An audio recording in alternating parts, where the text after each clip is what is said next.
or, I mean, this one, this one, or this one, or this one, or this one. And so in this case, if it's Charles Adelsen or Catherine McDonald or other persons, that would be acceptable to say. I have a legal objection. Conjunction? Yes. What's your function? Yeah. Very well, Charles Adelsen or Catherine McBanois or other persons.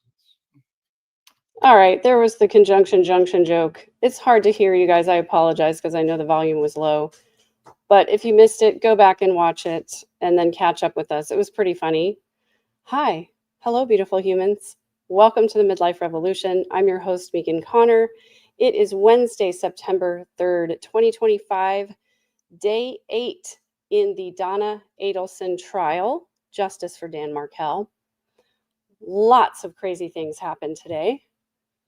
Where to begin? I guess let's start at the very beginning. That's a very good place to start. But I am going to say beforehand, I do have a crawl across the bottom of the screen because particularly during one witness after lunch today, there was a lot of open discussion about self-harm. Now we're talking about Donna Adelsen's state of mind following the verdict in her son Charlie Adelsen's trial. And so I put the crawl across the bottom of the screen here, and I will put it back up when we begin to discuss that witness because I just want everybody to take care of themselves. It's just after 4 hours on the live stream. If you need to, I will give you another warning before we start talking about it here so that you can mute for probably only about a minute or so, as we're going to just cover that as the witness came up today. So at the very beginning this morning, once again, Judge Everett on top of the ball as usual and started court prior to when he said he was going to start court. He asked the attorneys to be there at 8:30. He asked for the jury to be there at 8:45. And when I turned on my live stream at 7:30 Central Time, which is 8:30 Eastern, they were already in the middle of a conversation between Josh Zellerman, who is one of the defense attorneys, and the judge. It seemed to be a problem of a witness who was not previously disclosed to the state. And they were asking for the court's assistance to compel this witness to come and testify. And wow, was this just this morning? It seems like it was days ago. But essentially, there was a sheriff, a deputy, who was apparently working in the facility where Donna Adelsen is being held, who made some comments that were interesting to the defense. They wanted to compel this deputy to testify. And so they called, the deputy's office, and they expressed their interest in wanting to talk to this witness, because the way that it works is they have to interview the witness first, then the state gets to interview the witness, then they can subpoena the witness to come in. So they have to disclose everything to the state, obviously. And they hadn't even done the first part of that. They had just told the witness they wanted to talk to the witness, this deputy. So basically, one of the sheriff's deputies was sworn in this morning to be questioned by the judge about this particular situation. And here's what he said. He said that there was a Deputy Franklin who received a call from Donna Adelsen's attorney saying that they wanted to speak to her. And the deputy asked their captain, Captain Dent, if they had to. And Captain Dent and Deputy Franklin, along with this person testifying, went into the ethics committee, basically to their counsel, and asked whether or not that they could be compelled to testify or if they had to testify because they did not want to. This sheriff's deputy that was testifying in front of the judge said nobody instructed her not to speak to the defense. But then the defense attorney, Josh Zellerman, wanted to know, is she now on leave?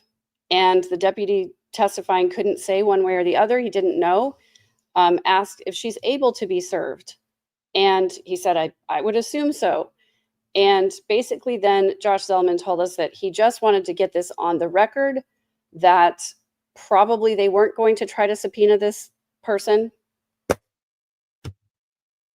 So I'm really grateful that he wasted all of our time this morning getting that on the record. But I guess if it's in the interest of doing his due diligence as a defense attorney so that Donna can't argue ineffective assistance of counsel, then I appreciate it. But he seemed to be arguing pretty vehemently for this witness to be subpoenaed. And he was actually asking the judge to compel the witness to talk to them so they could find out if she had anything important to say. And the judge says, you know, the court has limited powers. We can't just approach anybody and say, you have to come here and talk to this person. That's not the way that it works. But that's basically what Josh Selman was asking for. So anyway, they got that on the record. And then the judge asked them who their next witnesses were going to be. They listed 3 or 4 people and said that the afternoon witness was up in the air because they didn't know about the travel plans. And so then right away, just even like it was before 9 o'clock, I'm certain it was before 9 o'clock when they called their first witness. Their first witness was Kristen Adelsen, and this is the attorney that represented Wendy Adelsen in her divorce case. So I was expecting that we were going to hear some really important information. And what actually ended up happening, now don't get me wrong, I think this attorney is a very smart woman. She's probably really good at her job. But I quickly became infuriated because she would never answer the direct question that she was asked. She went around and around in circles for much of her testimony. She was on the stand for over an hour, and it was really hard to slog through. Yeah, it was definitely more than an hour. It was probably close to 2 hours. Anyway, can't remember exactly how long. It was a really long time, and it was a lot to slog through. You know, the first time that I was ever deposed, it was for a car accident case, and I was fighting the insurance company. And my attorney told me that I should be very direct and I should only answer the question that was asked of me. And he said, yes and no answers are the best. Short answers are the best. Don't feel like you have to fill in the blanks, even if you think you know what question they want to ask or what answer they're trying to get out of you. And so what he told me was that even a lot of attorneys are not really good at being deposed or being questioned on the stand because they answer too much and they don't stick to just the question. So on the one hand, this could be an attorney's nightmare. For the defense, it's a nightmare because she's just going on and giving a lot of information she doesn't need to give that the state could then use against them. For the state, it's a dream because you kind of want them to just keep talking sometimes because sometimes they do reveal something like they're not supposed to. Anyway, this attorney's been board certified in family law since 1996. She's been practicing for 37 years. She's done hundreds of cases. The very first question that Josh Selman asked her was this a bitter custody battle? And she said, no, this was a relocation case. I wouldn't call it bitter. I wouldn't call it a battle. She just said relocation cases are not unusual in Tallahassee because it's such a big university town. And lots of people start their families while they're in college. And then they decide to get divorced and one spouse wants to move away for a job or whatever, and the other spouse wants to stay here, or maybe they both want to move. So she said it wasn't all that uncommon. Okay, don't disagree with her so far. However, she then said, and this is the infuriating thing. Josh Selman asked the question, was it important to you to have the parties at the mediation when they were doing their mediated settlement agreement? And she went on to educate us all about what mediation is and how it works. And she had to be re-asked many questions in order to get back to the point. But basically, she said, yes, I want all the parties to be at the mediation so that later on they can't armchair quarterback the decisions that have been made. I want them to know, how things went in the mediation. And just so you know, if you've never been a party to a mediation, most of the time what they do is they put the opposing parties in separate rooms and the mediator goes back and forth. And sometimes they'll write it, on a big sticky note or a big whiteboard or something where they'll say, okay, here's what you want. And on the other side, they'll say, here's what the other party wants. And we're going to start, crossing things off as we go back and forth. And party A will say, well, this is non-negotiable for me. For example, Wendy would have said, relocation is non-negotiable for me. That's what I want when I come out at the end of the day. So then the mediator will go to the other party and they'll say, okay, here's what you want. Here's what they want. They've already told me relocation is a non-negotiable. Well, Dan's going to come back and say, I absolutely will not give relocation. That's not going to happen. So then they sort of move on to the next point. And they find out what are some of the things that you can concede to.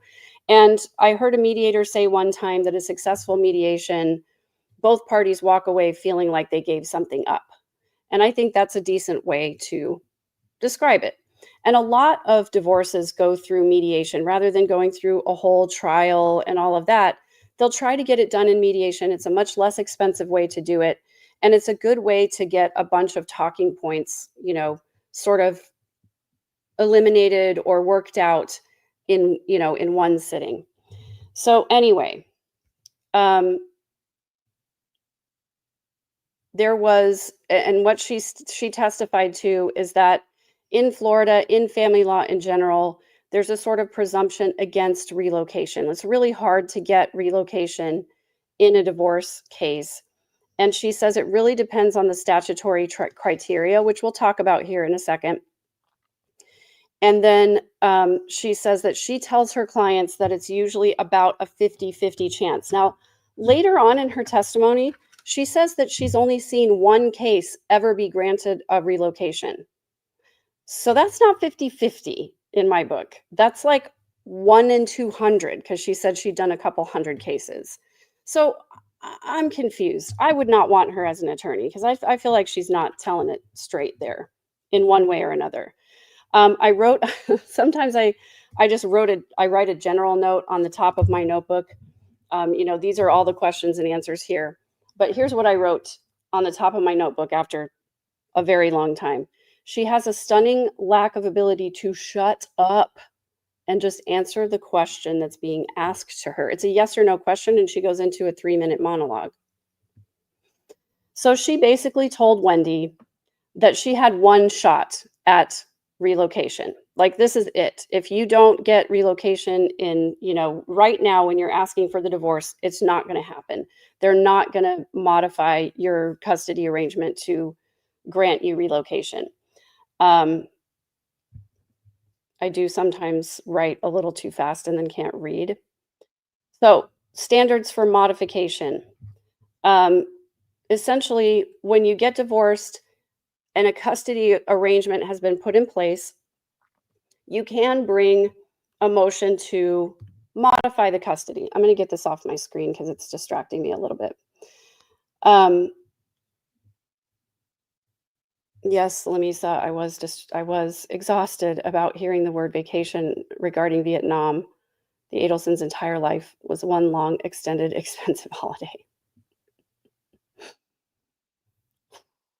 Yeah, thank you for helping me vent some of this stuff, you guys. I really appreciate you being here. Hey, don't forget to like as you come in. And also, over half of the people who watch my videos are not subscribed to my channel. Well, that's so silly.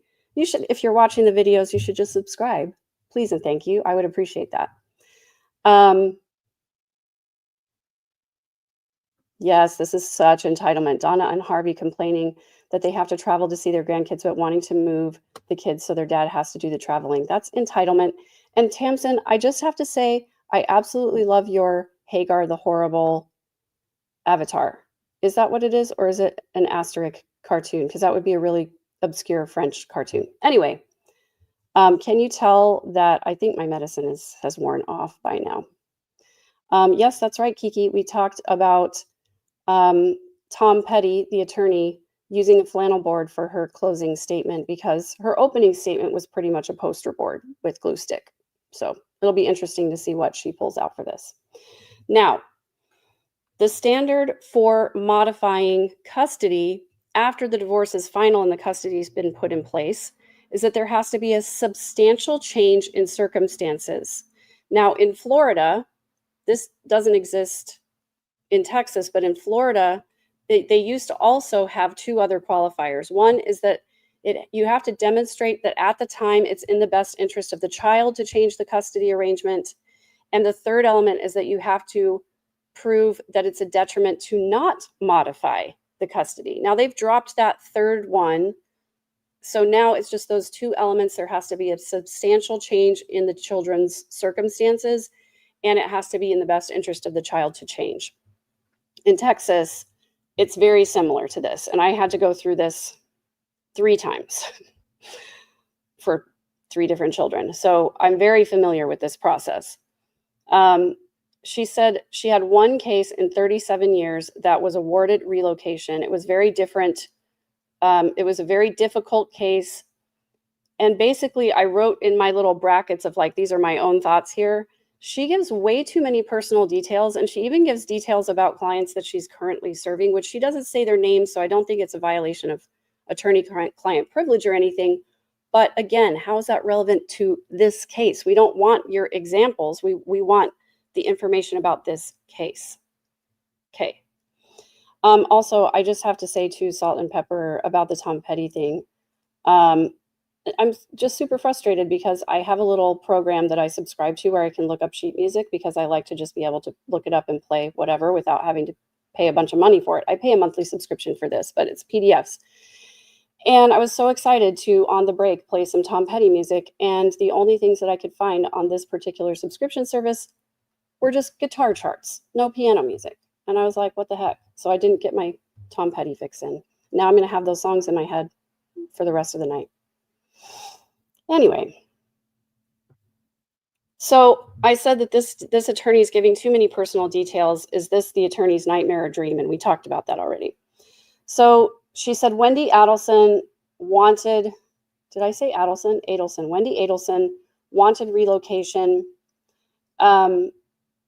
She said that the attorney told her that it would be possible, but it would not be easy. Now, there's also this thing in a divorce case called mandatory disclosure in divorce and custody cases. You have to sign a financial affidavit, which I think would be helpful in the state of Texas too, because they don't have that here. But you also need a list of all of these documents. You need 3 years of bank statements, 3 years of tax returns. You need all the retirement statements. You need deeds, trusts, credit reports, vehicle titles, that kind of stuff. All of this, so that all of the assets are out on the table where everybody can see them. And both attorneys have to certify to this financial disclosure, this financial affidavit. No, Kiki, they don't have that in Texas, and it is nuts. What they have, well, at least I should say in Bexar County where I live, they have what's called standing orders. And that means that from the moment that you file divorce or are served with divorce papers, you're not allowed to make any changes to any of your financial accounts or your home or your cars or any other assets that you have.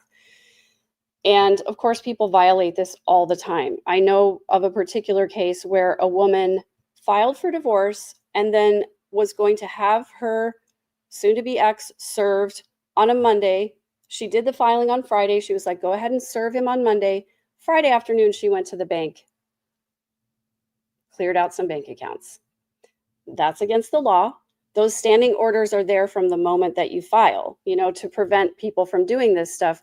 But it's not the same as a financial affidavit. I mean, you do have to list all of your assets, but it's not exactly the same as bringing in all of these documents and having your attorney sign off on it. So what happens a lot of times is the attorneys, especially if they're not a very good attorney or a very experienced attorney, they will take their client's word for it. And their client will say, yes, I have 3 retirement accounts and they're in these amounts. When really, oopsie, they forgot to tell the attorney about a 4th account that they plan not to disclose because their former spouse doesn't know about it. So yeah, there's a lot to be said about this divorce custody process. And I've been involved in it a lot because I've not only gone through it, my partner has gone through it, still going through it. And I've also coached a lot of people through divorce and custody things.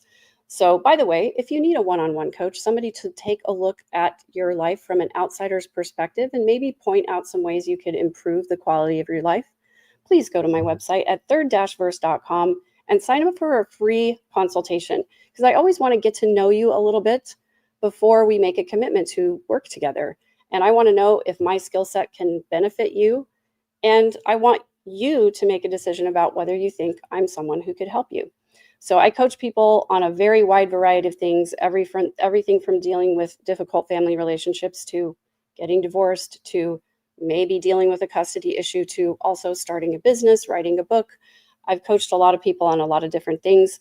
And the reason why my skill set works over a wide variety of things is because it comes down to communication, learning how to prioritize your own needs, and choosing what you value and what's important in your life. So that's what I help people with the most. Anyway, that was a commercial break. Back to the recap now here. So they went through this mandatory disclosure. She said that it was voluminous papers, but she actually said voluminous. But anyway, that was just kind of a chuckle moment for me. Then she talked about marital versus non-marital assets. And basically, oh, thanks, Justine. I enjoyed our time coaching together. I hope we get to work together again. It was fun. Yeah, and Kiki is starting some casual advice about financial help for people. If you don't know, Kiki is super smart about that stuff. Anyway, she talked about marital versus non-marital assets. Now that's basically like when you come to the relationship and let's say that you already have a checking account with $10,000 in it and it's just in your name. That's a non-marital asset because you owned it before you got married. Now you can use a prenup to delineate these things, but they, as far as I know, Dan and Wendy did not have a prenuptial agreement. However, Wendy did come to the marriage with a Schwab retirement account, and we're going to hear more about that later. Marital assets are like once you've already gotten married, you open a joint checking account and a joint savings account. Those are marital assets that can be divided in half if you get divorced. You purchase a house together, both of you have your name on the title of the house, then that gets divided up. That's a marital asset. You purchase a car, even if it's his car and her car, if it was purchased during the marriage, even if it was during the bad part of the marriage, or even if it was during the separation, until you file for divorce, it's a marital asset. So we can talk more about that later if you want to get into divorce. I could do a whole video on divorce things. Anyway, Wendy Adelsen in Miami. Oh, okay. So as they were going through this hearing for the relocation, so specifically for the relocation petition that Wendy Adelsen filed so that she could relocate to Miami. This attorney said that they called the individual who had offered Wendy a job in Miami. And they brought this individual to court to testify as to what the job was, what the pay was going to be, what the hours were going to be, basically that this was going to be a better situation for Wendy and the kids. She'd have more earning potential and all of this. Then, after this attorney who was going to hire Wendy testified, the judge called the two attorneys, Dan's attorney and Wendy's attorney, back into chambers and said, I understand this is a great job. It's a great opportunity for Ms. Adelsen, but it didn't meet the burden of saying that this is in the best interest of the children. Because again, it's great for her career. It's great that they'd be closer to the grandparents. It's what Wendy wants, but she did not meet the burden of proving that it was in the best interest of the kids. And that's on the attorney, honestly. So the judge said to these parties that she's like, basically, I'm going to deny it. So each of them went back to their clients and told them what the judge said. And that was when Dan Markell's attorney filed a motion to dismiss the case. The judge denied that. And then, in light of the fact that the relocation was going to be denied, Wendy stipulated to the fact that, that she was not going to get this relocation. That means she agreed that the relocation was not going to happen. And this attorney testified that Wendy was upset, but that she was always calm. It seemed like she understood. She's an attorney. She's smart. She understood why the judge ruled that way, and she seemed resigned to it. Now, this was June of 2013, as we all know. And then the next month was when the incident happened. So then the attorney asked, are you able to offer a financial incentive to change someone's mind? and specifically to change Dan Markel's mind about letting this relocation take place. And the attorney said there's nothing improper or illegal about offering financial incentive for someone to change their mind. She says she's seen it happen in many cases, and then she elaborated for like 20 minutes about that, which we didn't really need to hear, because about this time, all of us are going, okay, we get it. What does this have to do with Donna? Donna's the one on trial here. She says then they went to another mediation, and it was really to finalize all of the assets in the divorce case, and that's when this Schwab account came up. Now, when Wendy Adelsen came to the marriage, she had a Schwab retirement account. But once they were married, she put some marital money into the Schwab account. And then, of course, they have capital gains that come with that, hopefully, if the account does well. And so they basically got on the phone with, well, okay, first of all, she said everything that happens in a mediation is confidential and I can't disclose it unless I'm ordered to by the court. And so then Josh Zellerman said, would you like the court to order you to disclose this? And she said, I would very much like the court to order me to disclose this, Judge, please, because I don't want to run afoul of mediation agreements. So she said, with the waiver of Wendy Adelsen, which Wendy did waive her right to privacy in this. And then there was this horrible moment where the attorney said that the mediator has now passed on. And then Dan Markel, who's the other party to this mediation, is also dead, and then sort of giggled about it. And that's where I went, okay, come on, get a grip, lady. I felt like she was being so flippant and just dismissive about the fact that two people were dead. I mean, obviously, the mediator, wasn't murdered, red-rummed, but just she was very dismissive about talking about Dan not being around to waive his confidentiality in this case. And I found that very disturbing. So anyway, the judge did order her to go ahead and disclose only the details of the account that was in question, what they talked about. So basically, she testified that the mediator got the Schwab representative on the phone. And she said that he came up with an estimate of what he believed classified as marital as opposed to non-marital, and how that they were going to divide that up. Again, what does any of this have to do with Donna? I don't know. I'm just the reporter. Please don't shoot the messenger here. She said after that mediation, the divorce was settled within a week. And then she was invited to a super cringy event that I hope I never hear about again. Actually the first time I heard of a party like this was when I was watching The Secret Lives of Mormon Wives. And I only did that so that I could watch it so you don't have to. And I only got through I finally made it through the first season, but I only got through the first couple of episodes of the second season. I just couldn't do it anymore. So maybe one of these days, Kiki, you and I will get together and recap the rest of the season, because I can't do it by myself. It's just too much for me to do by myself. Anyway, this attorney was invited by Wendy Adelsen to a Wendy Gets Her Groove Back party. Do you remember that movie?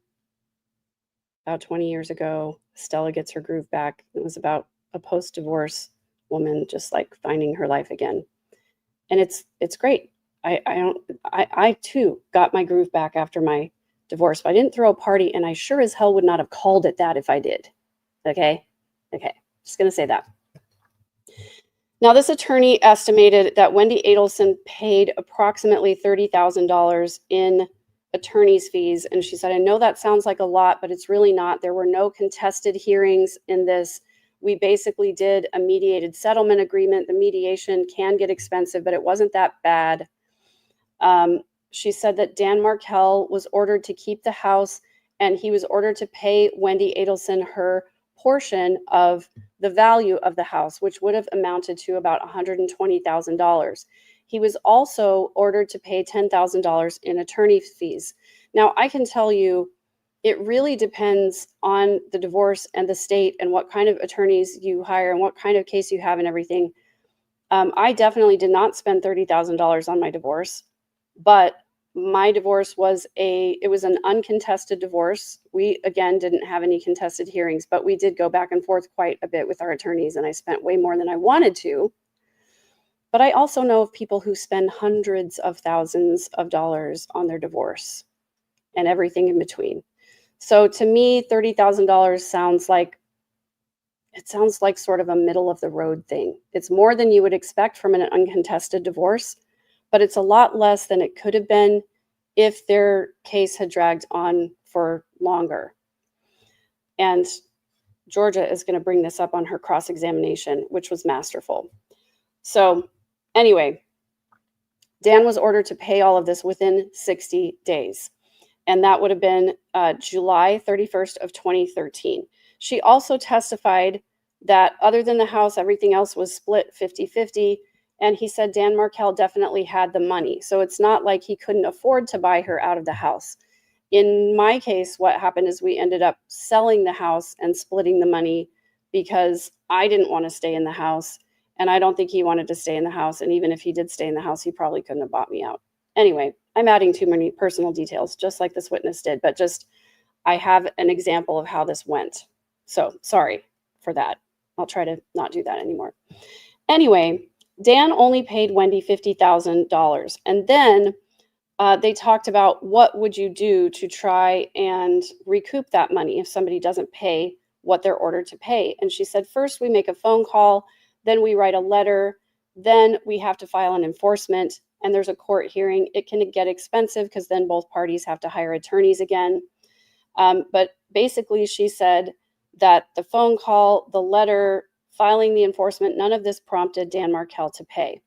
Now, this is where it gets a little tough, you guys. There's no such thing as a perfect victim. And I think that there are many ways in which Dan Markel acted improperly during this divorce. I'm not saying that, that he was a bad person. And also, other than looking at the actual court documents, we really don't have Dan's voice to come and say, this is what I was feeling and this is what I was thinking at this time. We only have one side of the story over here. So thanks for saying that my personal tidbits are helpful. At least 2 out of 100 of you think that that's the case. I don't need you guys to comment in the chat if you think it's the case, but I appreciate it. I do. It helps me. It helps jog my brain a little bit, and it helps me explain things in a concise way. So that's why I give personal examples. Anyway, so then at this point, after they filed an enforcement for Dan to pay, Dan hired a new attorney. Now, that's always a little bit of a red flag. It's not universally true that it's a problem to hire a new attorney, but the more attorneys you have, generally speaking, the harder you are to work with as a client. Now, it could be that Dan Markel's attorney made a big mistake. And if we're giving him the best benefit of the doubt, here's what I think is possible happened.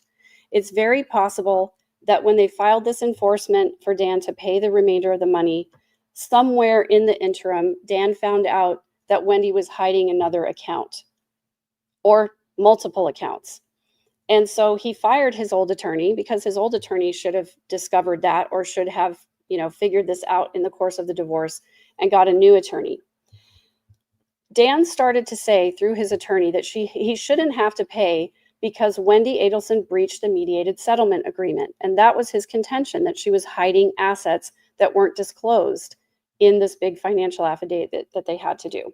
He filed multiple motions, and the first one was about money, alleging that Wendy Adelsen had hid another Schwab account that he had power of attorney over. Now, this attorney obviously is giving us the Wendy Adelsen side. So I don't know if that account in question was the one Dan Markel was referencing, because I haven't seen the divorce documents. I spent a little time over lunch looking for them, but I didn't dig too hard.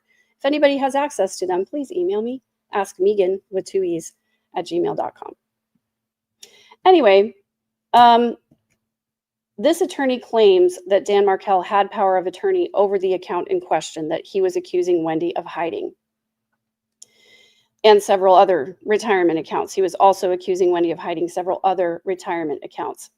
She believed that Dan Markell wrote this motion because she said that it was full of some personal attacks, that it was kind of nasty. It had footnotes in it, and that's not something that most family law attorneys would have done. So she said there were just a lot of clues that made her believe that Dan Markell was the one that wrote this motion and that his attorney just signed off on it. Now, if I'm an attorney, I'm not going to sign my name to something that I haven't personally written.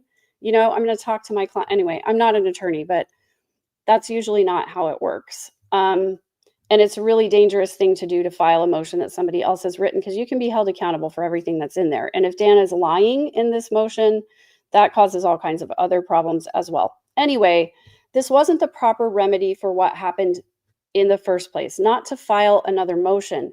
But what she said is that he should have filed a 12.540 hearing if the mediated settlement agreement is not made in good faith. And it has to be done within a year of the agreement being signed. And then she said, if you file that 12.540 hearing, then the mediated settlement agreement can be set aside and they can go back to talk about the things that were not disclosed. And that would have been the proper way to handle it. But instead, Dan filed some motions and some pleadings through his attorney. There's a motion to strike as they were showing the pleading there, so we didn't get to see it. And that's the end of this notebook that I've had since day one of the Brandon Boudreaux trial. You've been good to me. Okay. Notebook number 2. So on the heels of all of these filings, again, this is Kristen Adamson. I think that's right, because every time they kept saying Miss Adamson, I kept saying, did they say Adelsen or Adamson? Yes, Kristen Adamson. This was witness number 9 for the defense. She wanted to depose Dan Markell. And Dan Markell's attorney wanted to depose Wendy Adelsen. Basically, a deposition is where you sit in a room with a court reporter, that the attorney asks you questions. It's on the record. You have to be sworn in, just like a regular court proceeding. But it's basically to find out what the person knows and what they're alleging and what they're going to testify to if it goes to court. And so, obviously, Wendy's attorney wanted to depose Dan Markell about these hidden accounts, and Dan's attorney wanted to depose Wendy to say, did you hide some accounts? Lamisa, I agree 100% with this. It was really making me angry. They were mocking Dan Markell, doing a lot of victim blaming. It was really, really gross to watch. And the thing is, I don't think she really realized that she was doing it. I think this is kind of just how she deals with people in general. And it felt really awful. And I was angry about it the whole day. So thank you for being here for me to unpack and vent my feelings. And I hope you're feeling that way in chat as well, that you're getting some of this out. So this attorney filed a protective order against Dan Markell on Wendy's behalf so that they couldn't depose her, which I don't think is the proper way to handle that. But again, I'm not an attorney. I wish I had one here to help me comment. By the way, if you know any retired attorneys who want to help me comment on cases from time to time, I'd love to pick somebody's brain. The only attorneys I know are practicing attorneys, and they sure as heck don't have time for any of this BS. So anyway, the judge granted the protective order to avoid Wendy being deposed, saying that Dan Markell's pleading was not proper. And she said the attorney said a lot of other stuff that the judge said about Dan's pleading, but I'm not going to repeat it because I don't even know if it's true. And I don't think it is. I think that was just her editorializing what happened in the way that she viewed it. So in this, I guess they were granted the right to depose Dan Markell. And in this deposition, Dan Markell brought up a series of parenting issues, and then this is when he started alleging that Donna Adelsen was saying bad things about Dan Markell. Now, I talked a little bit about this on the break, but I'm going to revisit it here just in case you weren't with us for 8 hours of trial stream today. Dan Markell started saying that his right of first refusal was not being honored in the custody situation that they had agreed to, and was asking for Wendy Adelsen and her attorney to be disbarred because they had committed fraud. Now, asking for an attorney to be disbarred is a very serious thing. It's not something you should do lightly. And if I'm Dan Markell's attorney, I'm going to say, are you sure? Because one thing that attorneys don't like to do is try to get each other disbarred. So they would do it reluctantly only if they believed that there was good cause for that. Again, I haven't seen the documents. I would love to. I'd love to dig into them during jury watch because I think that would reveal a lot about this case. But basically, Dan was alleging parental alienation. Now, that's sort of a watchword in the family court area, as is calling your spouse, former spouse, soon to be ex-spouse, a narcissist. The court does not like this kind of language because what this attorney says is that there's nothing in the court language, and in fact, there's nothing in the mental health world called parental alienation. Well, she's wrong about that because it is a very well-documented and well-founded allegation to make if one parent is trying to disparage the other parent against, or disparage the other parent to the children and get the children to not like that other parent or not want to spend time with the other parent. This is a very, very hot button issue in family court, and it happens all the time. One parent is mad at the other parent.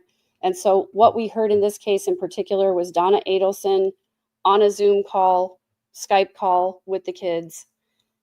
And Dan said he could hear Donna in the background calling him stupid, calling him names. And then one of his kids, who was 4 at the time, reported to Dan that, Grandma Donna, or whatever he called her, thinks that you're stupid. This attorney said this was not possible that this was happening. Well, I'm sorry, but how do you know? Because parental alienation happens very surreptitiously. It happens behind closed doors. It happens at mom's house when dad's not around, or vice versa. The mom making comments, disparaging comments about the dad's choices or lifestyle. The mom low-key slipping things in about the divorce or the custody arrangements, or did you know your father did this, or did you know your father said that? That's parental alienation. It is using the children as pawns in the divorce proceedings. And it is basically, you are playing with the psyche of a child, because a child doesn't know what a divorce is, especially young children like this. A 4-year-old has no concept of what divorce is. All this kid knows is that he had a happy family, and then all of a sudden mommy and daddy aren't living together anymore, and we have to go back and forth between their houses, and mom and dad are angry all the time, and they say mean things about each other. That's all they know. And when mom says something about dad, they want to believe mom because they love mom. But they also then have this cognitive dissonance where mom says dad's a liar. I don't think dad's a liar. He's never lied to me. Why would mom say that if it wasn't true? I want to believe mom, but I love dad. It creates this very, very confusing situation for children. It is really gross. It is really sick. And it is a real problem. This attorney, however, that was testifying said that was not possible, that parental alienation was happening. But you're not there. If you're not there observing the children, and this is why they do custody evaluations, why they have an expert come in and talk to the children and observe them in their home and observe them with their parents and the other people who are important to them, and listen to how the parents talk about each other and about the kids. That's why those things get dragged out for such a long time. But this attorney said that all of Dan's comments and pleadings and filings became very personal, and it was a personal attack against this attorney. So she had to withdraw from the case because she was now a witness and she would have to testify as to how all of this went on. Some of this was not hearsay because it was attorney-client communication where Wendy had waived her attorney-client privilege in a lot of this. But yeah, it does sound like Donna also. It is very cruel. Even if you can't stand your ex or they are a terrible person, one of the things I really appreciate about Samuel is that he says to their children, I think your mom's doing her best. You know, your mom really loves you. She has limitations. He explains things in really positive ways. Yeah, I guess sometimes they probably don't think about the fact that they're doing more harm to their children than they are to the ex, because they don't think about the kids, and that's the whole thing. So anyway, this attorney then had to, yeah, I love this part. We'll get to it, Lamisa. This attorney had to withdraw and she recommended new counsel for Wendy Adelsen. And she said that Donna was not involved in the hearings except for the relocation hearing, which she attended, but she was in the hallway because they may have been called as witnesses on that. So her entire testimony that took a really super long time, although I promise not as long. I mean, it was way longer than what I just did. This is definitely a condensed recap, condensed recap. Her entire testimony seemed to be, this was not a contentious divorce. And then she proceeded to list all the ways in which it was really contentious. And that Donna Adelsen was not involved. So on cross-examination, Sarah, the first thing she asked was, did you realize that Donna Adelsen was writing some of these pleadings? She said, she didn't write them, I wrote them. She got really defensive about that. But she then testified she was not aware of any edits that had been made. She said, Sarah asked, were you surprised when the relocation was denied? She says, I'm never surprised when the relocation is denied. Well, then why do you tell your clients it's a 50-50 chance? That seems disingenuous to me. Maybe it's just me. Sarah said, sometimes do your clients go into a proceeding with unrealistic expectations? And she said, yes, sometimes they do. She asked why Donna and Harvey were sitting outside during the hearing. That's when she said they were potential witnesses in that relocation hearing. And she said, sometimes do you fail to understand how impacted your clients are when they lose? And she said, well, I don't like to lose, so there's that. Okay, answer the question, lady. She said that sometimes the clients do take it hard, and she did admit that maybe she doesn't know how hard they're taking it, only what she sees in person. Now, Sarah pointed out that Wendy Adelsen stipulated to the denial of the relocation request after the judge made the comments where the judge said, basically, she hasn't made her burden. Was it true that Wendy wanted Dan Markel held in contempt of court? And the attorney said, yes, that's true. Now, what happens is anytime you don't follow a court order, you can be held in contempt of court. And that penalty can range anywhere from a fine to sanctions to being thrown in jail. Although it's usually not thrown in jail. That's pretty extreme. That's reserved for really extreme cases. But if you don't make a payment that you were ordered to pay, for example, in this case, then you could be ordered to pay a fine and attorney's fees, and that would be the equivalent of being held in contempt. Although judges have a lot of discretion as to whether they can say, I'm holding you in contempt and here's your fine and fees, or they can say nothing about the contempt and they can just say, I'm ordering you to pay these. So there's a lot of discretion there. But Wendy did want Dan Markel held in contempt because Dan Markel said that there was fraud. He was trying to disbar Wendy. And then once again, Sarah said, but you're saying it was not contentious. And she said, basically, I was off the case in June, and then Dan Markel was murdered in July. And she kind of gave a little giggle. And it was basically Sarah basically saying that it was a contentious case and got her to sort of admit that along the way. But one of Sarah's points was, you know, do you think that this relocation issue would have gotten settled had Dan Markel not been killed? And she said, you know, she didn't really know how to answer that. And essentially, Sarah was saying, you know, it wasn't contentious because the case never settled because there were a lot less filings and pleadings because Dan was killed a month after you were off the case. essentially. Now, I really want to see if I can read what this says. Dang it. I used too much shorthand and I circled it. Oh, yeah, this was a really, really awful point. Sarah was trying to ask this attorney if anybody else, any of her other clients had ever been murdered or committed suicide. And this is where the beginning of that unaliving talk starts. So I'm going to put my banner back up here. We are going to be talking about self-harm with not this next witness, but another one a little bit later on. But this is just a very brief discussion where this person, the attorney, very dismissively said, yeah, I've had a few people unalive themselves during the process of divorce proceedings, and kind of laughed it off or dismissed it. That was super awful.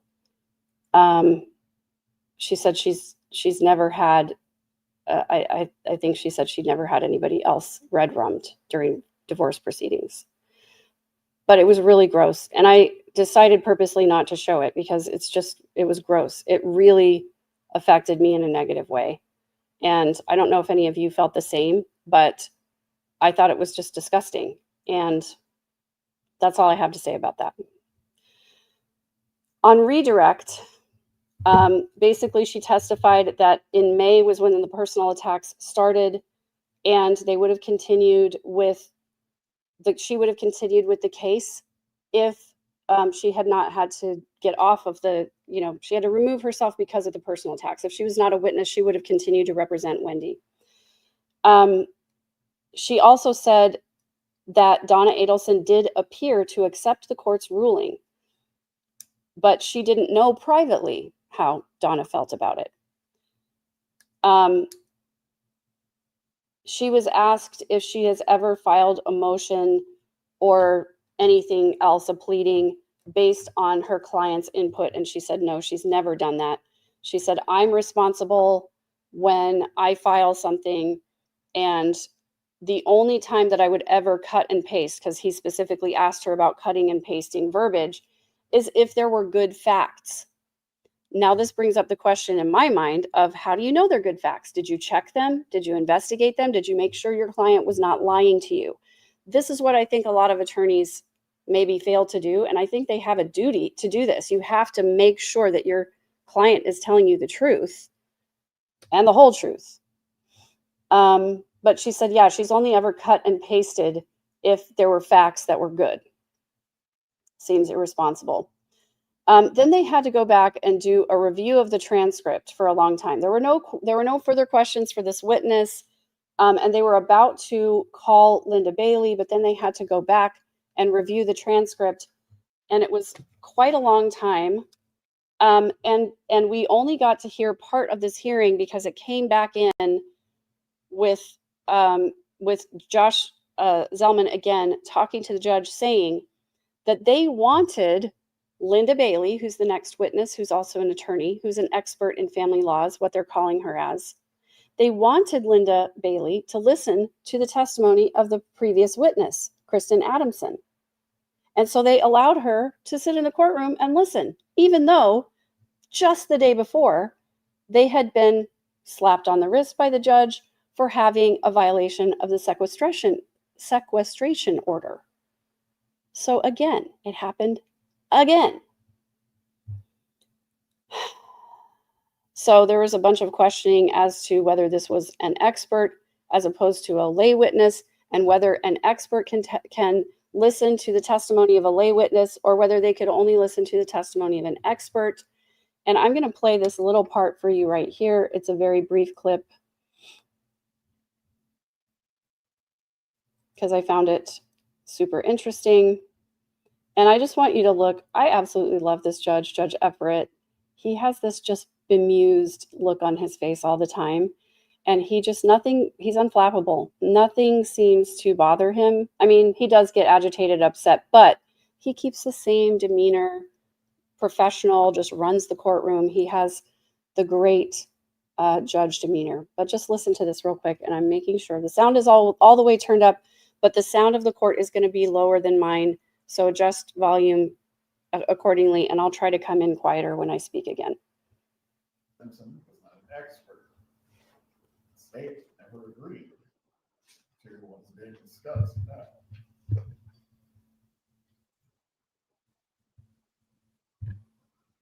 Why should this witness be permitted to testify?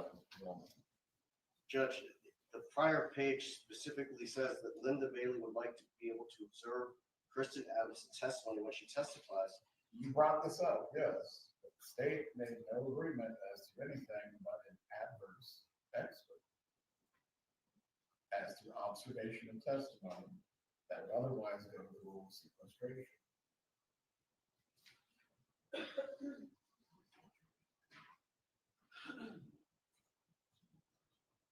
Judge, with respect to the context and the statements, we were obviously asking that. It's in black and white. I know what you asked. What happened though is the opposite of that. As to that, what is your argument now? Your Honor, exclusion of a witness is an extreme remedy, as you recognized previously. We took the court's, this conversation to authorize Ms. Bailey to be present during Kristen Adelsen's testimony. And that is what we advised the witness when we spoke with her later in the week. But for this conversation, we would not have done that. This is the second time in this trial where a defense witness has been in courtroom inappropriately in violation of the rule of sequestration. Witness was addressed at sidebar. He brought up the topic, but the state only agreed as it related to your expert reviewing an adverse expert, their expert's testimony. That has not been the case today. Why have you not been more careful with this individual, or even brought up this topic to make sure we did not end up in this point in place? Judge, we thought we adequately addressed it last week during the sidebar. Captain, what are you asking for? Seeking exclusion, Your Honor. As to exclusion, what is your argument? That this is not the first time this has occurred, that this issue was addressed at sidebar, the ruling was clear, that witnesses, that our experts would be permitted to listen to, and only in that circumstance, and that particular exclusion, which we're all familiar with in the rules, the other side's experts. So I'm just a little miffed that here we are. I didn't ask for any exclusion the first time this happened, or really any remedy. But And there's the attorney right back here. to not let it happen again, and now it's happened again. So, you know, does the state get a fair trial too? Do we get a remedy when it's the second time that the rule's been violated? I think it's appropriate. So after some deliberation, sorry, I totally forgot to come in quieter, and I apologize if I hurt your ears. I will try to do better about that. So after deliberation, the judge, made an inquiry of Linda Bailey, she's standing right back there in the back of the courtroom with the blonde hair, basically to assess whether or not her testimony would be affected by what she heard Kristen Adelsen testify to. He was satisfied that she was not affected by it. And while he sympathized with the state, he said it is the most extreme thing to have the witness excluded. And so he opted not to go with the most extreme thing, which could be another one of those ways of him preventing, appeal issues. And I appreciate that. But yes, Georgia was absolutely pushed to the edge today. And to her credit, she really kept it together for the most part. But we're going to see some fireworks in a second that I think are highly appropriate for this situation. So Linda Bailey is a marital and family law expert.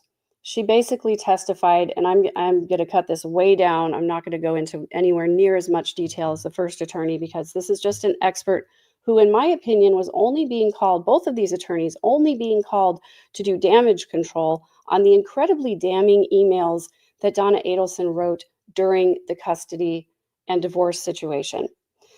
She basically downplayed the nickname of Jibbers, saying it was no big deal. It just means somebody who jibber jabbers. She again said this was not a contentious case. It was just relocation. She also testified that Donna Adelsen was not involved in the divorce proceedings, or, she said she's reviewed all of the paperwork, and Donna Adelsen was not involved in any of the pleadings or the filings or any of that. She said Dan Markel was complaining about the first right of refusal, and she gave two very extreme examples of this. And one was that basically, if you can't pick up the kids from school, then, you can have a friend pick them up. You don't necessarily have to give the parent the right of first refusal. The other extreme example she gave was like, if you can't show up at the hospital, then you have to give the other parent the right of first refusal. Well, guess what? There's a whole lot of gray area in between those two examples. And what Dan Markel was complaining about, in my estimation, was the fact that Donna was constantly watching the children on date nights, on overnights, and all of that stuff. Now, as far as I know, Dan was not saying at this point that he wanted to completely exclude Donna from seeing the kids at all, or preventing them from having time with their grandparents. But what he was saying is that when Wendy is unable to care for the children, she has the obligation to call Dan and say, I'm not going to care for the children. Can you take over? Now, there are some judges and attorneys who will dispute this. It's like, do I call a babysitter or do I call my co-parent? Well, most co-parents would like them to call the co-parent, because I would like the opportunity to have my kids over for dinner. If you're going out for the night, I would like to take care of my children rather than having a babysitter watch them. It'll be, more economical for you, better for the kids, all of this stuff. So that's what Dan was wanting. He just wanted to be the kid's dad. But every time Donna went out, or, even every single day, Donna was picking up the kids from school. And in my opinion, Dan Markel should have been given the opportunity to do that. And then if he couldn't, then sure, ask Donna. But this attorney was basically trying to assert that that's overstepping the right of first refusal. I disagree, but I'm not an attorney. And when I was doing my own custody stuff, if I was ever going out of town, rather than calling my parents or my siblings or a friend or letting them stay with friends or whatever, I called my co-parent and gave them the opportunity to be with the kids if I was not going to be able to take care of them on my personal time. But anyway, so basically this grandmother motion came on March 26th of 2016. This was the one that was super offensive to Donna, because Dan was now asking for Donna to have supervised visitation. Now, this is another contentious sort of issue. A lot of people don't realize, even people who are getting divorced, even people in custody cases don't realize that supervised visitation is saved for the very worst of the worst of the worst people. We're talking about people who are unable to overcome their drug addiction or alcohol addiction, people who are convicted of harming children or SA of children. Those are the types of people who get supervised visitation, not just a grandma who says mean things about her son-in-law. So it wasn't proper for Dan to ask for supervised visitation for Donna Adelsen. Grandparents usually aren't even included in any kind of a custody situation. But, basically that was what was going on. Now, this attorney testified that all of the pleadings and the paperwork in this custody case, divorce case, was about 570 pages long. And she continued to say this was not really a contentious case. Then Josh Zellman made this really silly demonstration, which I thought was really dumb. He brought up this huge box, boom, set it on the witness stand. It had 7 or 8 binders in it. He proceeded to take them out. Binder 1, binder 2, binder 3. And the judge was like, is there a question for the witness here? And he said, I'm just trying to demonstrate the voluminous, amount of pages in other divorce proceedings. And essentially the attorney said, with about 500 pages to a binder, this case had around 5,000 pages of filings. This would have been a contentious case. Dan Markel's case was not contentious. Then the attorney wanted to ask Josh Zellman wanted to ask this attorney about specifics of this case, which has nothing to do with Donna Adelsen's case. And so, of course, there was an objection. They had to go to a sidebar. And then after the break, that's when Georgia Kappelman attacked. Appropriately, I'm going to say, appropriately. I just, anyway, cross-examination. I'm trying not to get too excited over here. The first note that I wrote down is that Linda can't agree to anything, not even that these proceedings were upsetting to her clients or to other clients. And this is where Georgia went off the rails. So I'm going to see if I can find the timestamp here in the video.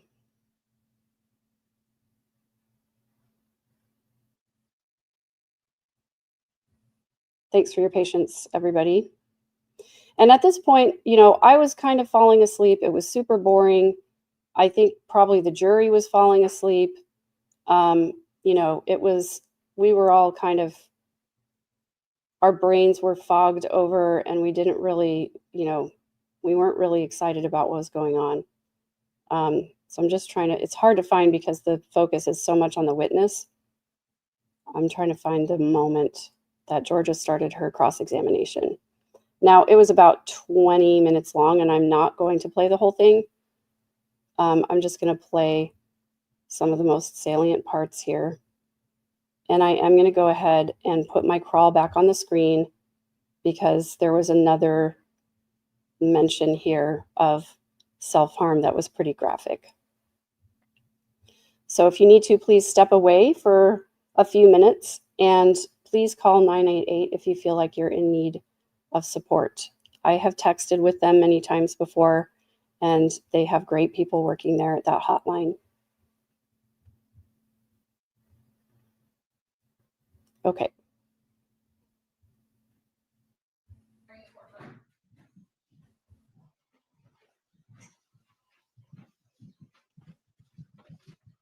Waiting for Josh to decide whether or not he's going to ask any more questions.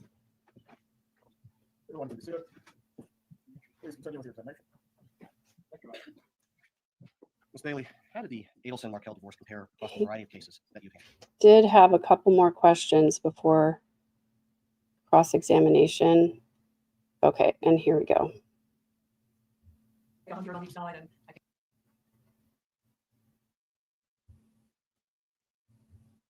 Sorry about I that. have a pretty good judge of where this falls as far as contentiousness.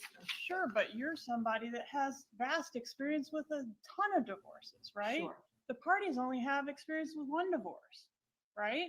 I don't know how many they have experience with, So but isn't sure. the contentiousness in the eye of the beholder, in the sense that to you, it might not seem like a big deal, but to the parties, it might be the most important thing in the whole wide world. Do you Well, that's agree one with reason- that? Yeah. Do you agree with that? Ms. Kappelman, Ms. Bailey, wait for the question, wait for the answer. Do not speak over each other. Do you agree that a case as a lawyer might be routine, whereas to the parties, it's the most important thing in the world? To some degree, that's one reason I called Kristen, is Ms. Adelsen, in particular, of the lawyers in our community of the family law bar, is extremely measured and calm. And I find that when I litigate against her, we reach resolutions, that people stay measured and calm, and we get things done. She's not one of the other lawyers in town who may stir cases up or play on those emotions. So our job as lawyers is to explain to our clients when we get emotion. If I get something, for example, that, although I've never had something similar to what Mr. Markell would file, the immediate response is to call your client and go, I know you're going to read this at first glance, it's going to seem messy, but there's no legal basis for this, so don't worry. And my understanding is that is what she communicated to Wendy. And when you communicate these things to your clients, hey, this is no big deal, this is no problem, this is a bunch of gibberish, do they always accept that? Well, that's not the way I would present it, but Do they ever get upset about the gibberish in the pleadings, the offensive materials in the pleadings, regardless of whether or not it's going to impact their chance of success in court, it can be emotionally charged, can it?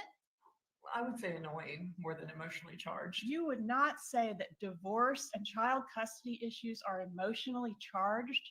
They can be, but in this case, they weren't. They weren't? How do you know? From the pleadings, because I don't have 10,000 you're pages in not- front of me. You're not in the mind of the people whose lives are impacted by these pleadings. It's not just about pieces of paper and a binder, is it?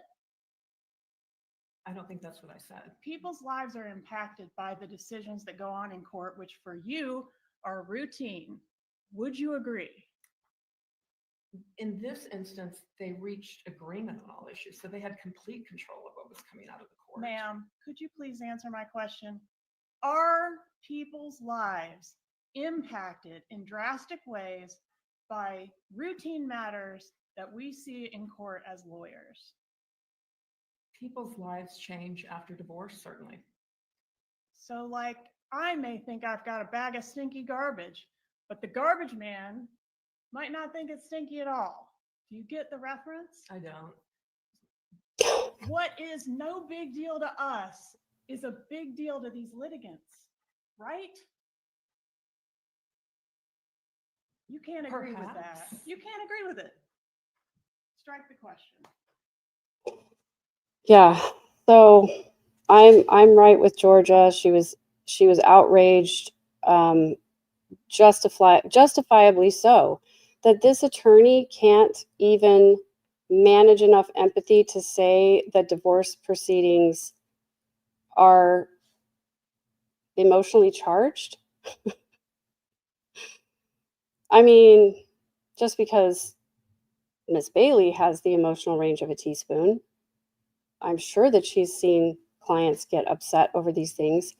And I didn't catch it in the chat, so I apologize to whomever said this, but I cannot imagine a more emotionally charged thing than the possibility, here it is, trace on the case, of losing custody of your children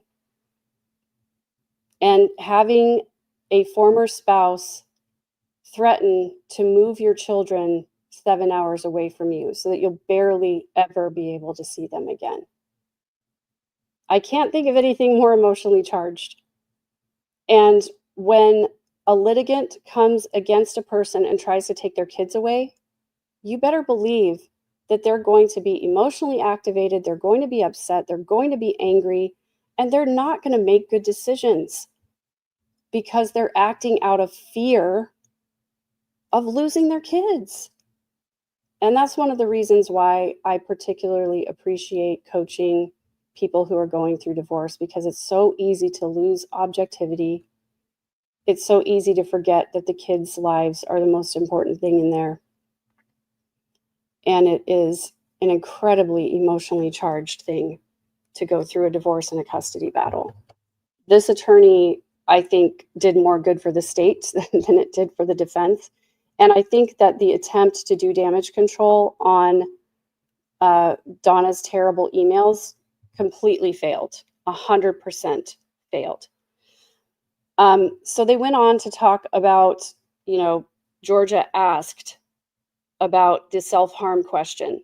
And I'm not going to get into it, but this attorney was super dismissive about it and basically didn't seem to think that that was something that was common at all. But it is. It's very, very common for people to develop that kind of ideation when they're faced with the possibility of losing their kids and losing their house and having to pay tens or hundreds of thousands of dollars in attorney's fees just because another spouse went off the deep end.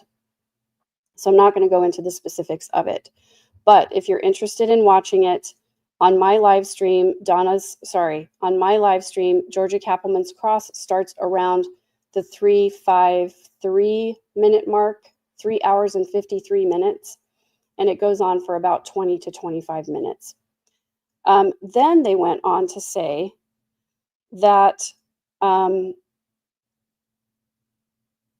Georgia went on to talk about the cut and paste into the emails, and it was absolutely done. This witness and the other witness tried to gaslight everybody into thinking that this didn't happen, but it absolutely happened.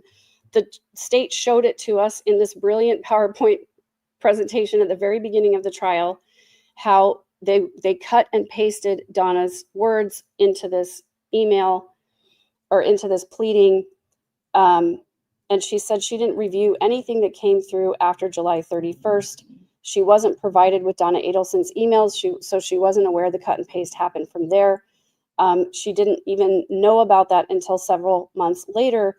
And Georgia made the case, basically, that there was no need to review any documents after July 31st because Dan Markell had already been killed. Then Georgia attacked the idea of the number of pages of filings, where she said there were a lot fewer filings and there's a lot less paper if one of the parties to the case is murdered.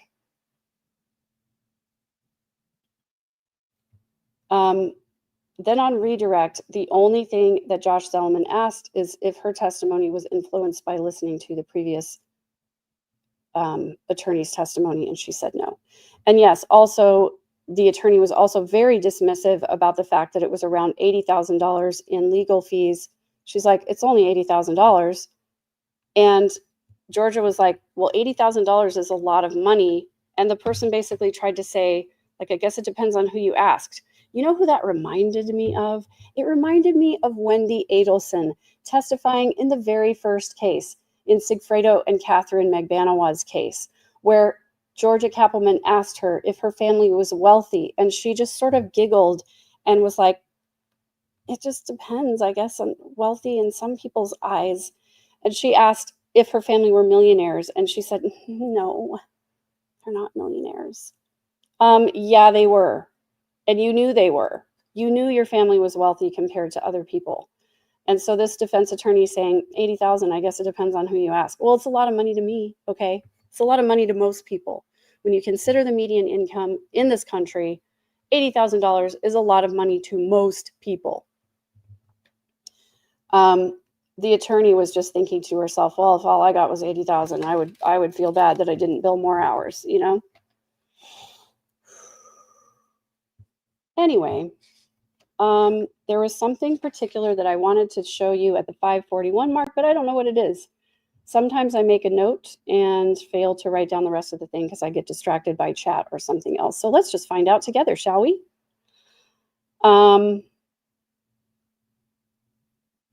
Judge has lost his bemused expression, and now it is replaced by a somewhat perturbed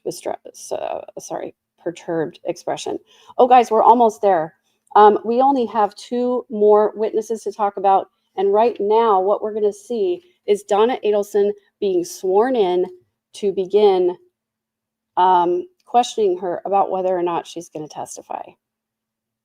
Spoiler alert, she's not. I think I put it on the thumbnail and in the description. So this was after this last attorney left the stand and after the lunch break, I believe. And they had given the attorneys an extra 20 minutes of lunchtime to talk with Donna about whether or not she was going to testify. Not only that, but we ended court 2.5 hours early yesterday so that they could also take that time to talk to Donna and see if she's going to testify. Well, let's see what happens here. This is an important moment. So, the first concerning the waiver of attorney-client privilege as to the testimony of Mr. Scalzo. I am going to need to place the defendant under oath concerning this. Ms. Adelsen, please rise, raise your right hand. She's like, do I have to? So this was not the testifying colloquy, but this is the next witness that's going to be called is Maricel Descalzo, Donna Adelsen's former attorney. She was her attorney, represented Donna in 2022 until after she was arrested in October of 2023, I believe. I can't remember exactly the dates because I have a note here of Charlie Adelsen's trial as well. So she was arrested after Charlie's trial. So this attorney was her attorney when she was arrested. And so they're asking Donna now to take an oath and say that she does in fact waive her attorney-client privilege so that this person can testify. Spencer, I hate to be the bearer of bad news. Donna, as far as we know, has not changed her mind about testifying. She will not testify. I wanted to hear her testify too, but we will get into all of that. I was really disappointed. So yes, Donna was arrested 1 week after Charlie's verdict on the jetway to get on a plane to go to Vietnam on a vacation, if you listen to these attorneys talk about it. So this is Donna waiving her attorney-client privilege at this moment. Raise your right hand, please. Do you swear or affirm the testimony you're about to give will be the truth? Yes. You can lower your hand.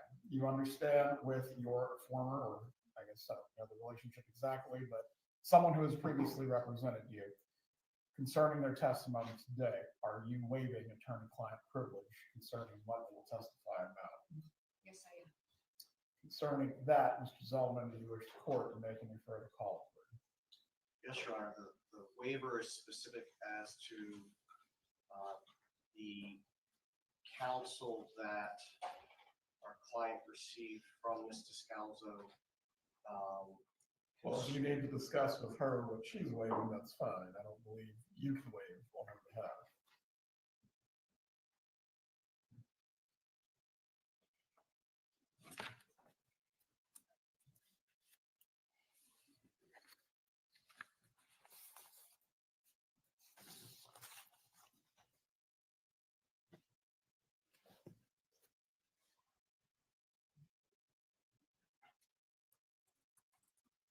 Ms. Adelsen, do you understand the scope of the waiver that you're providing? Do you understand the scope of the waiver that you're providing of attorney-client privilege? I do. What is that scope? The information that we discussed after my son's trial regarding my travel and state of mind. Is the defense planning to examine this witness on any other topics than what has been identified as the scope of the waiver? No, Your Honor.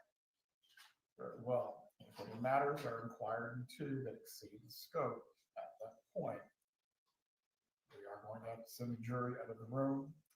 As I previously stated before, the state is permitted to cross-examine as to all topics that are inquired to on defense direct, and also as well matters of impeachment and bias. Does the state need to be heard in any way?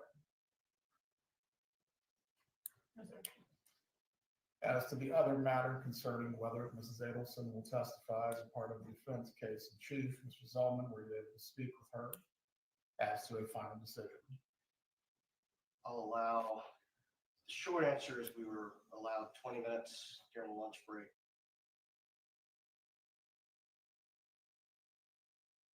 And we don't want to hear the long answer because the long answer is basically whine, whine, whine. We didn't get enough time to talk to her and they absolutely did. So we're not going to listen to that right now. So in case you didn't hear, Donna understood that her waiver was specifically to her travel and her state of mind following Charlie Adelsen's trial. The judge did grant the defense team some additional time, even though they had 2.5 hours yesterday. They had all of pretrial. They had all this time. They had 20 minutes today. They gave him 5 more minutes. And then Josh Selman asked the judge to allow Donna Adelsen to attend a sidebar so they could talk about the fact that they needed more time to decide whether or not she was going to testify. And they went ahead and did that sidebar. And then we came back and they called Marisol Descalzo. Now,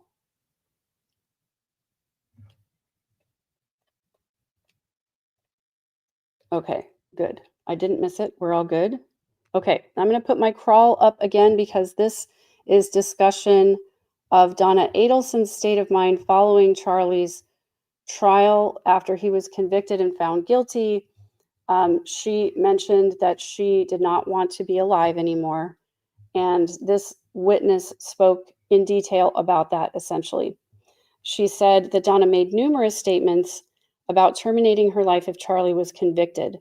And so this attorney, Marisol Descalzo, conferred with Charlie Adelsen's attorney, who was Dan Roshbaum, and as to whether or not they needed to Baker Act her, which means involuntarily committing someone. And the two of them went to the ethics board and decided that it wasn't necessary, but Donna said she really did want to get away. And Harvey convinced her it would be really good for her mental health to take a vacation. And at the time, this attorney said she was in touch with the prosecutor, didn't remember the name Kappelman, but remembered her first name was Georgia and apologized. And she said she assumed that she would be contacted if Donna Adelsen was going to be arrested.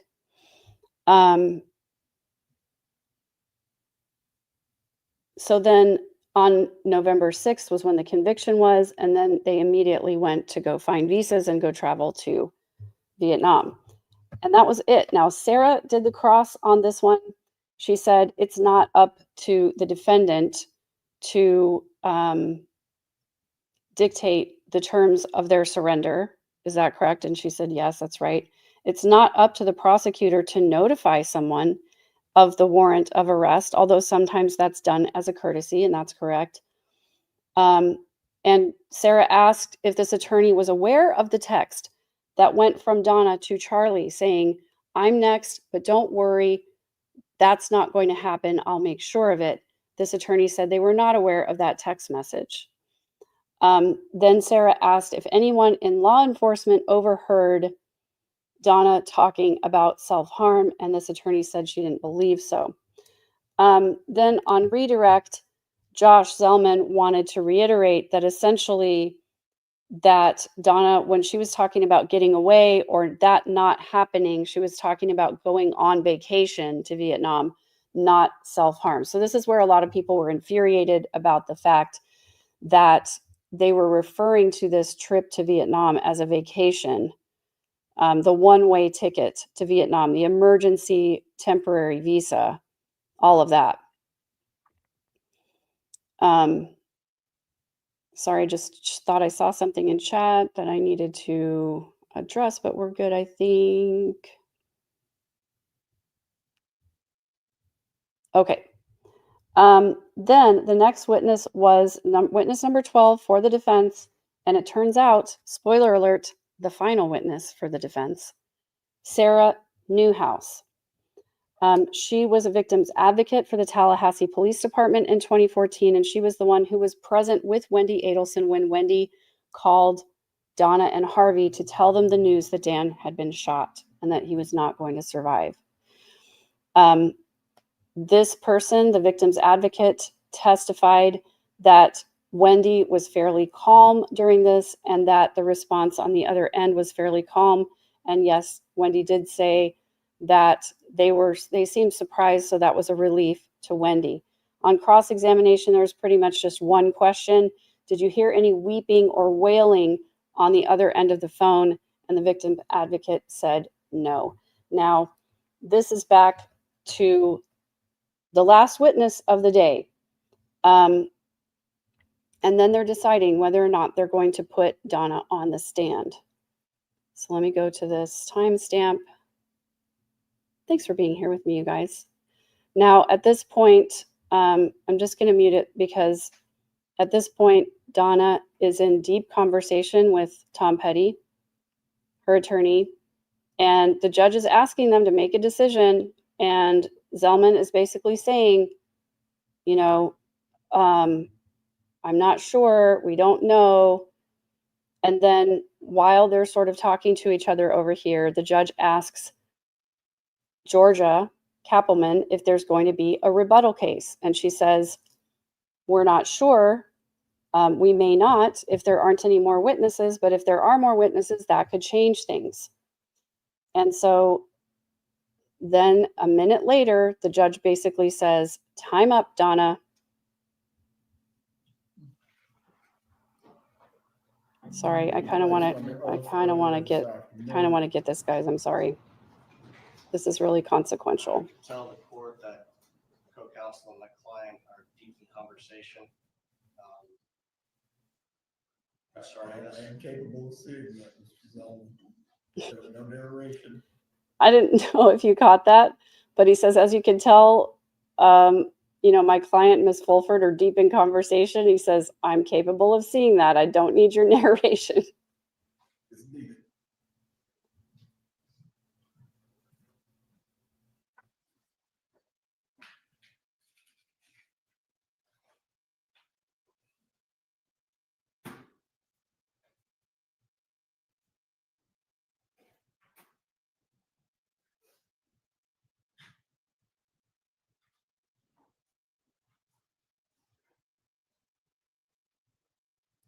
Mrs. Kappelman wants the defense rest as the state intending to place or put on any rebuttal case.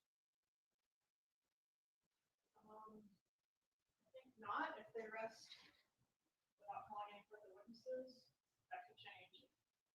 The sales decides to testify. Very well. At this point, I do need a decision. Mrs. Adelsen, please rise. You've been placed under oath earlier this afternoon.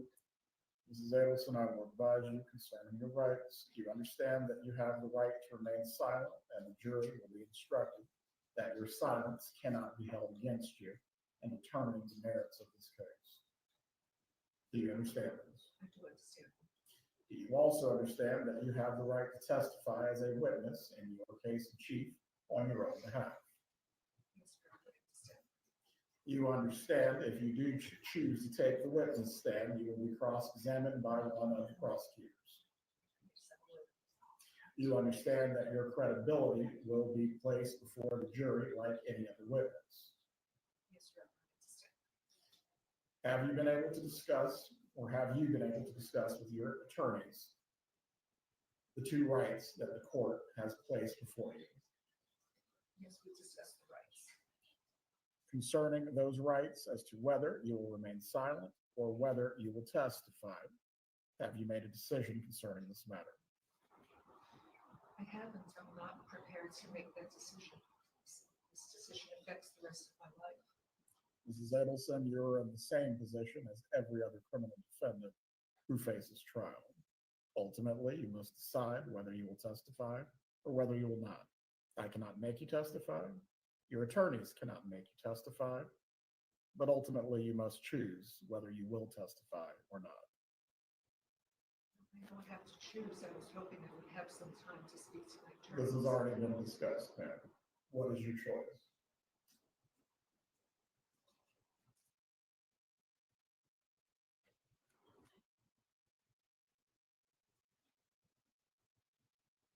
Judge, since I was handling prior witnesses while Ms. Fulford was speaking with Ms. Adelsen, can I have a few minutes, please? What exactly are we going to accomplish that we have not been able to since the trial started, pre-trial, the long recess yesterday, or even the lunch break today? That's what I'm trying to determine, Your Honor. I will give you exactly 5 additional minutes. From there, Mrs. Adelsen has to make a decision whether she will testify or whether she will not. Thank you, Your Honor. If anyone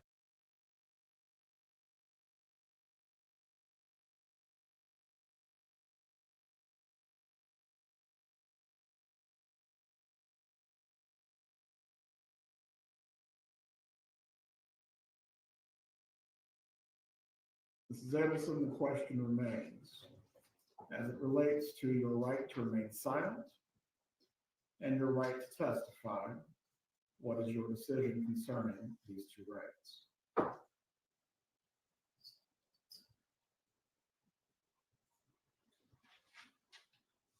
At this time, I don't want to testify. Very well. As I previously stated, the jurors will be instructed that your silence cannot be held against you in any way. We will bring the jurors back out. The defense will rest its case on the record. Ms. Kappelman, you indicated the state will not have rebuttal. Didn't say that, Judge. May I have a moment to confer with the counsel? Go ahead.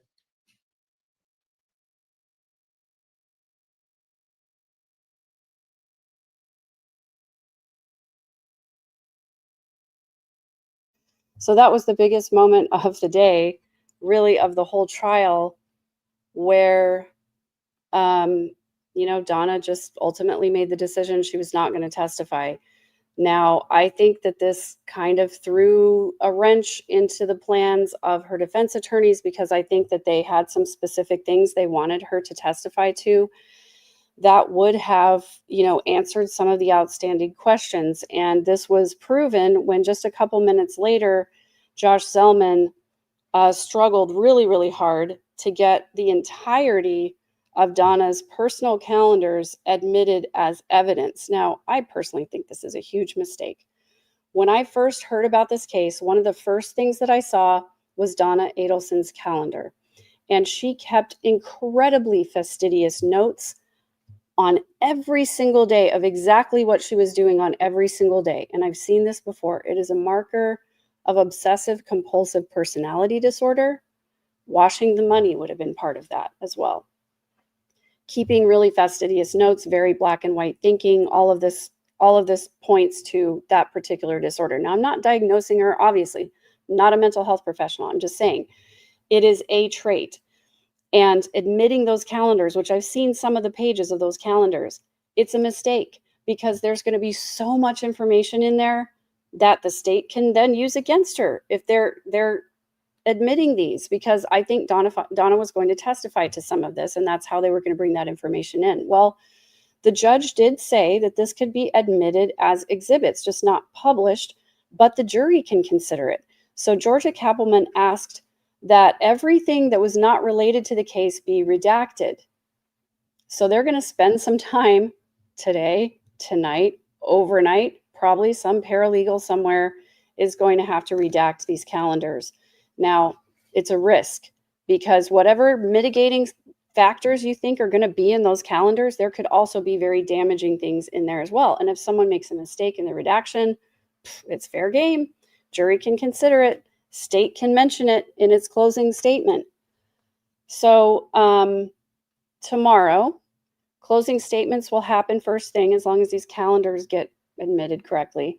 Then they will give jury instructions. They spent a lot of time going over jury instructions at the end of the day today, and I listened to it, but I'm going to be more interested in actually hearing them read to the jury, because that's what gets in the final edit.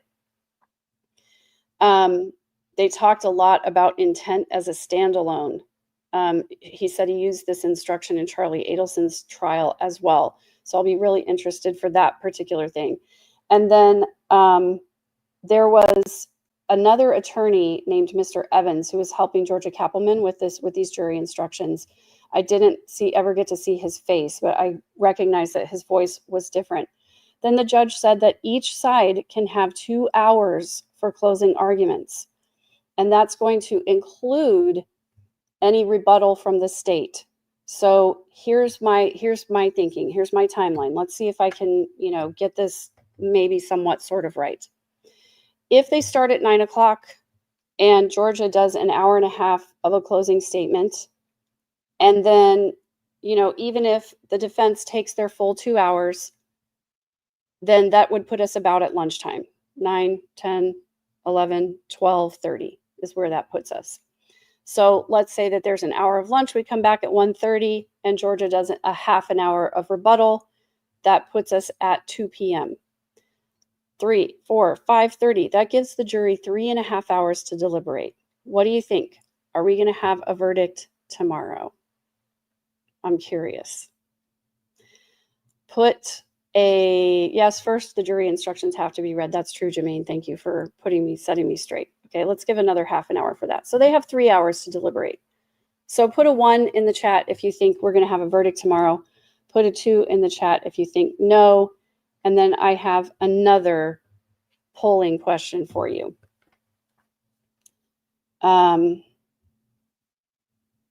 Lamisa says, bring back Wendy, bring in Stephen Webster, bring back Lacasse, rebuttal party.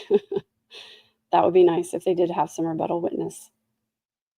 So let's see. I see 1 no. I see 1 yes, 2 yeses, 2 no's, 3 yeses, 3 no's, 4 no's, 4 yes, 5 yes, 6 yes. I've lost track. I've lost count. It seems pretty evenly split, you guys. We do want them to go slow and steady. We don't want to rush them, but really, how long could it possibly take? I mean, are they going to listen back to all those phone calls again? I doubt it. But yeah, they'll probably take the 3 hours, then they'll probably want to sleep on it and then come back and just make double sure, right? I understand. I do think that we'll have it for sure before lunch on Friday. Definitely. Yes, defense will be sloppy as always.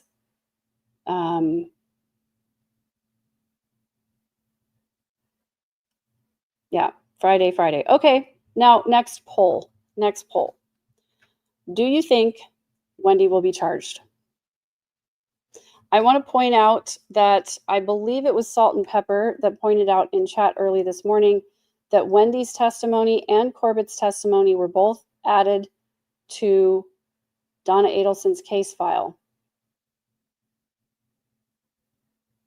today. And that's kind of how they operated last time when they added Donna's information at the end of Charlie's trial. So put a 1 if you think Wendy's going to be charged, put a 2 if you think no, or you can just write yes or no, but it's just quicker to type a 1 or a 2. I'd like to see Harvey charged as well. If he had a part in this, it might be hard to prove that he did. Oh, thank you, Salt and Pepper. Added a few days ago. She says, chat went by way too fast for that. Okay, so I see lots of 1s and some 2s.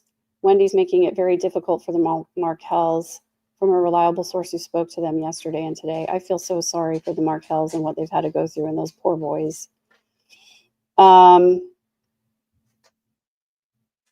Yeah, lots of you think probably she will be charged, but some of you obviously don't. I think if she was going to be, they already would have. Not necessarily, Kiki. I don't know. It always goes to what I've learned is that it always goes to likelihood of conviction. If Georgia thinks she can get a conviction, if she can convince a jury beyond a reasonable doubt that Wendy was materially involved in planning this, then absolutely she'll get gone after. Yes, Joel, I loved this too. I love how the judge told her she was no different than any other defendant when she said, this choice is going to affect me for the rest of my life. Well, don't unalive people and you don't have to worry.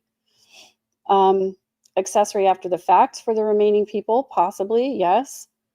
Happened quick, and it was Wendy and Corbett. So I think they were building to Wendy. Georgia is very methodical. I agree with that. Lots of you think she should be charged. Question: if Wendy's charged, the Markells can now get visitation, correct? Sue to the bill the Markells passed. Well, the Markells got that bill passed in Florida, and Wendy now lives in Texas. Was that purposeful? I personally think so, allegedly, in my opinion. But just because Wendy gets charged doesn't mean that the Markells automatically get custody of those kids. They might go into foster care. It really depends on what the state decides. And there probably will be some contestation about who actually gets to take custody of the kids. And you have to remember, the kids were 3 and 4 at the time that Dan died. And they haven't had very much contact with the Markells since they were 4 and 5. And so that's going to be really difficult. Yes, the Markells are from Canada. Yeah, I've seen lots of people get away with it too. Hey, A Duchess, always good to see you. Do you know if Wendy could be charged with perjury? She obviously lied on the stand. She could be, but that would be like they would add that to a list of other things they were going to charge her with because it's clearly not the most important charge, right? Markells are in Canada, and Wendy went to Texas and is rumored to have left there for Colorado. I heard that rumor also. Who knows? But yeah, in the absence of two parents, one parent gets incarcerated, they could possibly go to foster care. But the Markells are involved enough that they will do everything that they can to get custody if they can, and I don't know if they can or not.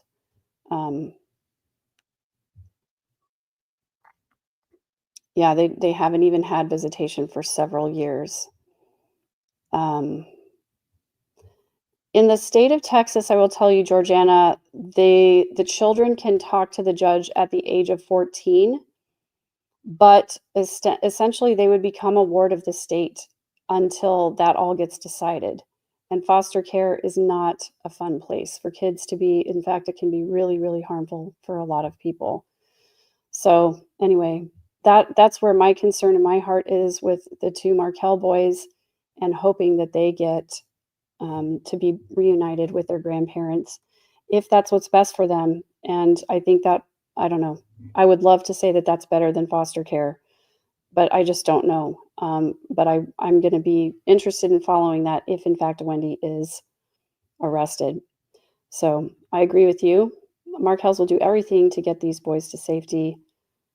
This must be horrendous for the children. Yeah, absolutely. So that is all I have today. It was an emotional day. It was exhausting for a lot of reasons, on a lot of levels. I did say I would talk about, Donna testifying versus not testifying, and why I thought, that was potentially a bad thing. I mean, essentially, you just have that classic question of, yeah, she would get up there, she would be emotional, she would claim she didn't know, it went too far, I didn't mean for it to go that far, but then she's got to be cross-examined by Georgia Kappelman. I wouldn't want to be cross-examined by Georgia. I would want to be testifying for the state. That's all I can say. So thank you so much, everybody, for being here. I will be live streaming first thing very early in the morning, and I will, again, have another recap. It'll probably be a short one, though, because I do have to hop a flight to Denver tomorrow evening to fly in for CrimeCon. And then no matter what happens, I'll still be streaming. Even if we're going into Verdict Watch on Friday, I will be streaming. I will be doing some lives from CrimeCon. And you can just be right here with us in chat. It is the funniest, snarkiest, kindest chat in all of true crime, if I do say so myself. I love you, beautiful humans. Thank you so much for being here with me and for this beautiful community. I love hanging out with you, and thanks for giving me a place to talk about the things that I care about so much, which are helping people to learn how to be the best version of themselves, to be better human beings for the people in their lives who matter most especially the children. And that's why I always say, take care of you. Put your own oxygen mask on first. See you tomorrow.